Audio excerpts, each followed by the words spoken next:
नांदेडमध्ये आज मेळावा होता ओबीसीचा, त्या ठिकाणी प्रकाश आंबेडकरांची उपस्थिती आहे. त्याचा लोकशाहीचा अधिकार आहे, जो तो जाऊ शकतो, असं काय कोणाला बंधन नाही आहे की कोणी कोणाच्या मेळाव्याला किंवा कार्यक्रमाला जायचं नाही.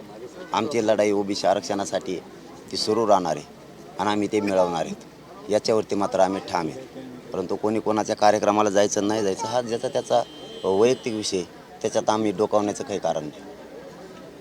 दादा, अजित पवार असं म्हणाले की काही जण टोकाचं भाषण करत आहेत, बोलत आहेत, मुंबईला येण्याची भाषा करत आहेत आणि जे कोणी असं बोलत असेल, कायदा हातात घेण्याचा प्रयत्न करत असेल तर मुलाहीचा पाहायला जाणार. बघून टायमाला म्हणा, तुम्ही पहिल्यापासून हेच केलं मराठ्यांसाठी, तुम्हाला दुसरं आयुष्यात काय नाही आलं. कधी काळी तरी ज्या जातीत जन्म घेतला त्या जातीसाठी पाऊल उचलायचे का? तुमच्या पक्षात जे आहे ना तो जातीसाठी पाऊल उचलतोय, त्याला पाठबळ देऊन तुम्ही मराठ्यांच्या पोराचे मुडदे पाडायचे का मध्यस्थी कारणीभूत बनवू नका. तुमच्या पक्षातला माणूसच जातीवाद करतोय आणि दंगली भडवण्याच्या भाषा करतोय. याचा अर्थ तुम्ही इतक्या दिवस जे गप्प बसलेला होतात त्याचं आत्ता उघडं झालेलं दिसतंय की तुम्हीच त्याला मराठ्यांच्या विषयी भडकीत होतात. आज तुमच्या ह्या शब्दानं, तुमच्या विचारांना आता आमच्या लक्षात यायला लागलं मराठ्यांच्या. जर मराठ्यांनी, तुम्ही पहिल्यापासूनच मराठ्यांच्या बाजूने नव्हतात, ही पुन्हा एकदा सिद्ध करू नका. कारण आताचा मराठा आणि पूर्वीच्या मराठ्यात खूप फरक आहे. राजकीय करिअर बाद व्हायला टाईम नाही लागणार. तुम्ही आमच्या लेकरांना जर बाद करायला निघालात त्याच्या हाताने तर, कारण त्याला पुढं घातलं त्यावेळेस तुमचं तोंड नाही उघडं की जाती जातीत बोलू नको, भडकाऊ भाषण करू नको. कोय त्या कुरडीची भाषा केली त्या तवा कुठं गेलता? तवा नाही का मराठ्यांचे पोरं दिसले? आम्ही कोणत्या पक्षाचे नाहीत किंवा कोणत्या गटातटाचे नाहीत. या मराठ्यांच्या लेकरासाठी स्वतःचा जीव तळ हातावर घेतलेले लोक आहेत आम्ही भेट नसतो. तुम्ही कारवाई तर करा, आम्ही शांततेत येणार, पण तुमच्या लक्षात मग येईन मराठा काय असतो ते. हे विचार आहेत तुमचे पहिल्यापासून. लोकांना वाटलं होतं तुम्ही बदललात, पण तुमचे विचार तसेच राहणार आहेत. मराठ्यांचे मुडदे पाडायचे तुम्हीच त्याला पुढं घातलेलं आहे. हे मराठ्यांनी आता 100% मराठ्यांसमोर तुम्ही विचार मांडला तुमचा पूर्वीचा, आताही तोच विचार मी चालवतोय हे तुम्ही सिद्ध केलं. आम्ही मराठे संपविणार हे विचार तुमचा पहिल्यापासूनचा आता याच्या पिढीतसुद्धा पक्का तुम्ही संघटवला आहे. हे चांगलं आहे तुमच्यासाठी, तुम्हाला तुमचे विचार लकलाप.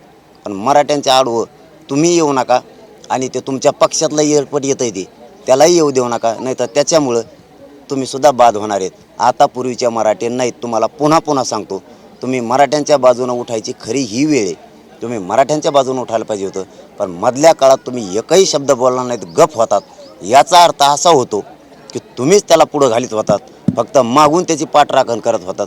तुमच्याचमुळं ह्या राज्यातले गुन्हे झाले दिसतात, म्हणून ते एवढा ओरडत होता राज्यावर. तुम्ही इच्छा त्याच्या हातानं पूर्ण करून गेली मराठ्यावर गुन्हे दाखल करायची. हे याच्यातून सिद्ध होतंय आणि अशी 100% शक्यता आहे हे आता थोड्या दिवसात उघडं पडेल. आणखीन बडबड केल्यावर भाषणात आपण इशारा दिलात की आपल्या गावामध्ये मराठी तुम्हाला बघून घेतील असं प्रकारचं. बघून म्हणजे ते बघून नाही,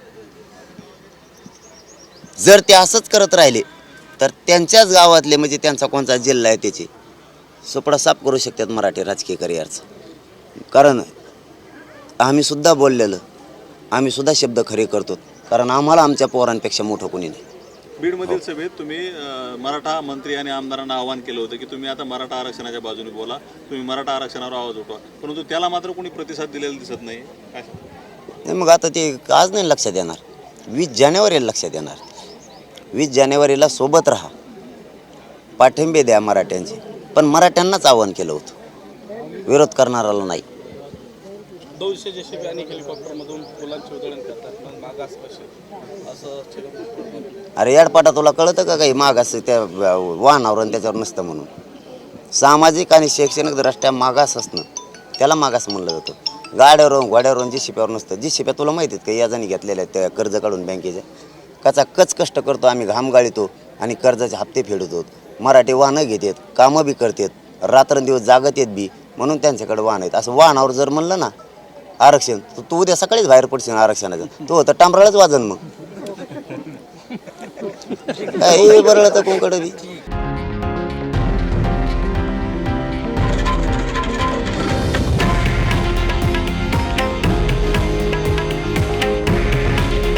हे आहे देशातील नंबर 1 न्यूज नेटवर्क आणि आपण पाहत आहात TV9 मराठी. काळजी तुमची, हित महाराष्ट्राचं.